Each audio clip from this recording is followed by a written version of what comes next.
Karen Savage. Chapter 37. Mr. Crawford gone, Sir Thomas's next object was that he should be missed, and he entertained great hope that his niece would find a blank in the loss of those attentions which at the time she had felt or fancied an evil. She had tasted of consequence in its most flattering form, and he did hope that the loss of it, the sinking again into nothing, would awaken very wholesome regrets in her mind. He watched her with this idea, but he could hardly tell with what success. He hardly knew whether there were any difference in her spirits or not. She was always so gentle and retiring that her emotions were beyond his discrimination. He did not understand her. He felt that he did not, and therefore applied to Edmund to tell him how she stood affected on the present occasion, and whether she were more or less happy than she had been. Edmund did not discern any symptoms of regret, and thought his father a little unreasonable in supposing the first 3 or 4 days could produce any. What chiefly surprised Edmund was that Crawford's sister, the friend and companion who had been so much to her, should not be more visibly regretted. He wondered that Fanny spoke so seldom of her, and had so little voluntarily to say of her concern at this separation. Alas! It was this sister, this friend and companion, who was now the chief bane of Fanny's comfort. If she could have believed Mary's future fate as unconnected with Mansfield as she was determined the brothers should be, if she could have hoped her return thither to be as distant as she was much inclined to think his, she would have been light of heart indeed. But the more she recollected and observed, the more deeply she was convinced that everything was now in a fairer train for Miss Crawford's marrying Edmund than it had ever been before. On his side the inclination was stronger, on hers less equivocal. His objections, the scruples of his integrity, seemed all done away, nobody could tell how, and the doubts and hesitations of her ambition were equally got over, and equally without apparent reason. It could only be imputed to increasing attachment. His good and her bad feelings yielded to love, and such love must unite them.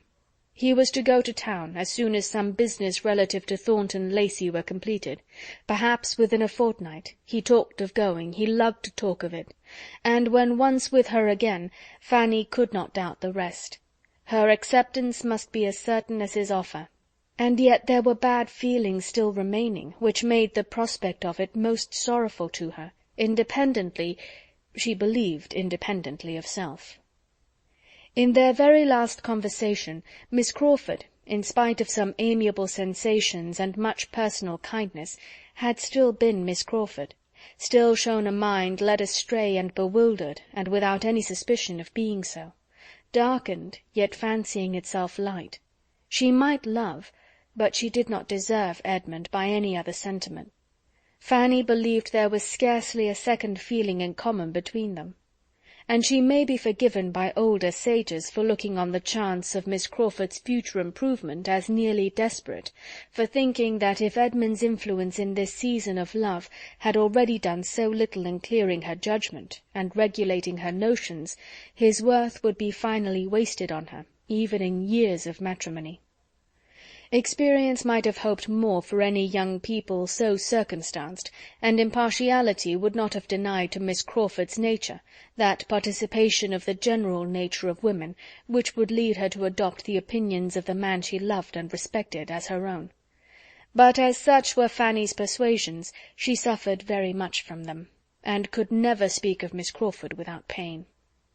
Sir Thomas, meanwhile, went on with his own hopes and his own observations, still feeling a right, by all his knowledge of human nature, to expect to see the effect of the loss of power and consequence on his niece's spirits, and the past attentions of the lover producing a craving for their return. And he was soon afterwards able to account for his not yet completely and indubitably seeing all this by the prospect of another visitor, whose approach he could allow to be quite enough to support the spirits he was watching. William had obtained a 10 days' leave of absence, to be given to Northamptonshire, and was coming, the happiest of lieutenants, because the latest made, to show his happiness and describe his uniform. He came, and he would have been delighted to show his uniform there too, had not cruel custom prohibited its appearance except on duty. So the uniform remained at Portsmouth, and Edmund conjectured that before Fanny had any chance of seeing it, all its own freshness and all the freshness of its wearer's feelings must be worn away. It would be sunk into a badge of disgrace, for what can be more unbecoming or more worthless than the uniform of a lieutenant who has been a lieutenant a year or two, and sees others made commanders before him? So reasoned Edmund, till his father made him the confidant of a scheme which placed Fanny's chance of seeing the second lieutenant of HMS Thrush in all his glory in another light. This scheme was that she should accompany her brother back to Portsmouth and spend a little time with her own family. It had occurred to Sir Thomas, in one of his dignified musings, as a right and desirable measure, but before he absolutely made up his mind, he consulted his son. Edmund considered it every way, and saw nothing but what was right. The thing was good in itself, and could not be done at a better time, and he had no doubt of it being highly agreeable to Fanny. This was enough to determine Sir Thomas, and a decisive "Then so it shall be," closed that stage of the business. Sir Thomas retiring from it with some feelings of satisfaction, and views of good over and above what he had communicated to his son. For his prime motive in sending her away had very little to do with the propriety of her seeing her parents again, and nothing at all with any idea of making her happy. He certainly wished her to go willingly, but he as certainly wished her to be heartily sick of home before her visit ended, and that a little abstinence from the elegancies and luxuries of Mansfield Park would bring her mind into a sober state, and incline her to a juster estimate of the value of that home of greater permanence and equal comfort of which she had the offer. It was a medicinal project upon his niece's understanding, which he must consider as at present diseased. A residence of 8 or 9 years in the abode of wealth and plenty had a little disordered her powers of comparing and judging. Her father's house would, in all probability, teach her the value of a good income, and he trusted that she would be the wiser and happier woman all her life for the experiment he had devised. Had Fanny been at all addicted to raptures, she must have had a strong attack of them when she first understood what was intended, when her uncle first made her the offer of visiting the parents and brothers and sisters from whom she had been divided almost half her life, of returning for a couple of months to the scenes of her infancy, with William for the protector and companion of her journey, and the certainty of continuing to see William to the last hour of his remaining on land.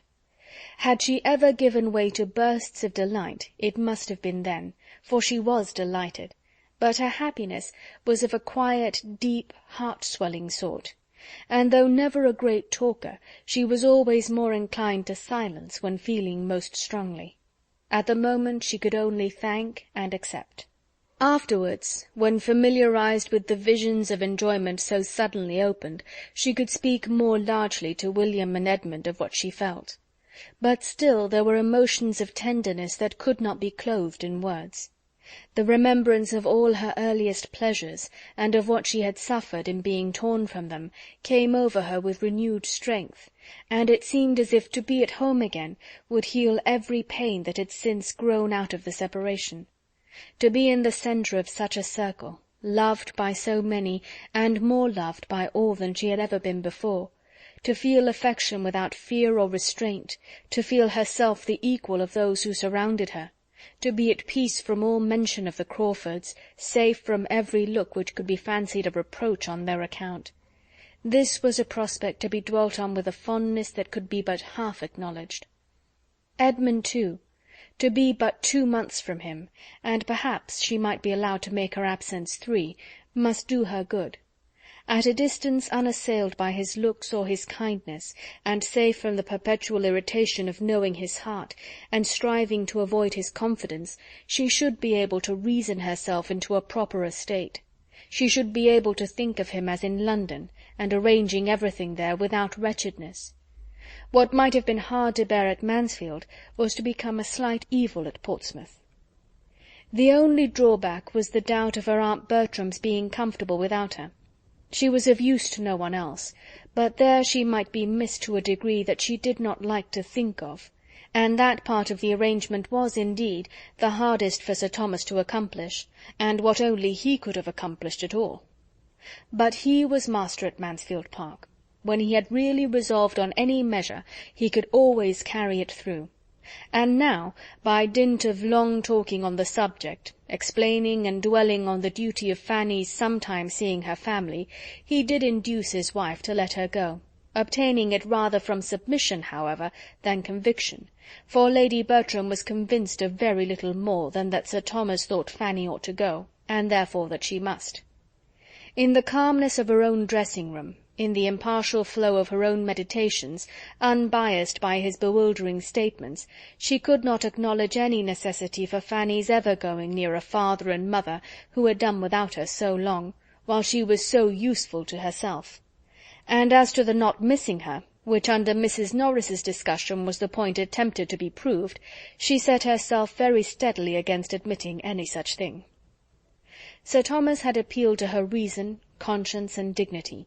He called it a sacrifice, and demanded it of her goodness and self-command as such. But Mrs. Norris wanted to persuade her that Fanny could be very well spared, she being ready to give up all her own time to her as requested, and, in short, could not really be wanted or missed. "That may be, sister," was all Lady Bertram's reply. "I dare say you are very right, but I am sure I shall miss her very much." The next step was to communicate with Portsmouth. Fanny wrote to offer herself, and her mother's answer, though short, was so kind, a few simple lines expressed so natural and motherly a joy in the prospect of seeing her child again, as to confirm all the daughter's views of happiness in being with her, convincing her that she should now find a warm and affectionate friend in the mamma who had certainly shown no remarkable fondness for her formerly. But this she could easily suppose to have been her own fault, or her own fancy. She had probably alienated love by the helplessness and fretfulness of a fearful temper, or been unreasonable in wanting a larger share than any one among so many could deserve. Now, when she knew better how to be useful and how to forbear, and when her mother could no longer be occupied by the incessant demands of a house full of little children, there would be leisure and inclination for every comfort, and they should soon be what mother and daughter ought to be to each other. William was almost as happy in the plan as his sister. It would be the greatest pleasure to him to have her there to the last moment before he sailed, and perhaps find her there still when he came in from his first cruise. And besides, he wanted her so very much to see the Thrush before she went out of harbour. The Thrush was certainly the finest sloop in the service, and there were several improvements in the dockyard too, which he quite longed to show her. He did not scruple to add that her being at home for a while would be a great advantage to everybody. "I do not know how it is," said he, "but we seem to want some of your nice ways and orderliness at my father's. The house is always in confusion. You will set things going in a better way, I am sure. You will tell my mother how it all ought to be, and you will be so useful to Susan, and you will teach Betsy, and make the boys love and mind you. How right and comfortable it will all be." By the time Mrs. Price's answer arrived, there remained but a very few days more to be spent at Mansfield, and for part of one of those days the young travellers were in a good deal of alarm on the subject of their journey, for when the mode of it came to be talked of, and Mrs. Norris found that all her anxiety to save her brother-in-law's money was vain, and that in spite of her wishes and hints for a less expensive conveyance of Fanny, they were to travel post, when she saw Sir Thomas actually give William notes for the purpose, she was struck with the idea of there being room for a third in the carriage, and suddenly seized with a strong inclination to go with them, to go and see her poor dear sister Price. She proclaimed her thoughts. She must say that she had more than half a mind to go with the young people. It would be such an indulgence to her. She had not seen her poor dear sister Price for more than 20 years, and it would be a help to the young people in their journey to have her older head to manage for them, and she could not help thinking her poor dear sister Price would feel it very unkind of her not to come by such an opportunity. William and Fanny were horror-struck at the idea. All the comfort of their comfortable journey would be destroyed at once. With woeful countenances they looked at each other. Their suspense lasted an hour or two. No one interfered to encourage or dissuade. Mrs. Norris was left to settle the matter by herself, and it ended, to the infinite joy of her nephew and niece, in the recollection that she could not possibly be spared from Mansfield Park at present, that she was a great deal too necessary to Sir Thomas and Lady Bertram for her to be able to answer it to herself to leave them even for a week, and therefore must certainly sacrifice every other pleasure to that of being useful to them. It had in fact occurred to her that, though taken to Portsmouth for nothing, it would hardly be possible for her to avoid paying her own expenses back again, so her poor dear sister Price was left to all the disappointment of her missing such an opportunity, and another 20 years' absence, perhaps, begun. Edmund's plans were affected by this Portsmouth journey, this absence of Fanny's. He too had a sacrifice to make to Mansfield Park, as well as his aunt. He had intended, about this time, to be going to London, but he could not leave his father and mother just when everybody else of most importance to their comfort was leaving them, and with an effort, felt but not boasted of, he delayed for a week or two longer a journey which he was looking forward to, with the hope of its fixing his happiness for ever. He told Fanny of it. She knew so much already that she must know everything. It made the substance of one other confidential discourse about Miss Crawford, and Fanny was the more affected from feeling it to be the last time in which Miss Crawford's name would ever be mentioned between them, with any remains of liberty. Once afterwards she was alluded to by him. Lady Bertram had been telling her niece in the evening to write to her soon and often, and promising to be a good correspondent herself; and Edmund, at a convenient moment, then added in a whisper, "And I shall write to you, Fanny, when I have anything worth writing about, anything to say that I think you will like to hear, and that you will not hear so soon from any other quarter." Had she doubted his meaning while she listened, the glow in his face when she looked up at him would have been decisive. For this letter she must try to arm herself. That a letter from Edmund should be a subject of terror! She began to feel that she had not yet gone through all the changes of opinion and sentiment which the progress of time and variation of circumstances occasion in this world of changes. The vicissitudes of the human mind had not yet been exhausted by her. Poor Fanny! Though going, as she did, willingly and eagerly, the last evening at Mansfield Park must still be wretchedness. Her heart was completely sad at parting. She had tears for every room in the house, much more for every beloved inhabitant. She clung to her aunt, because she would miss her.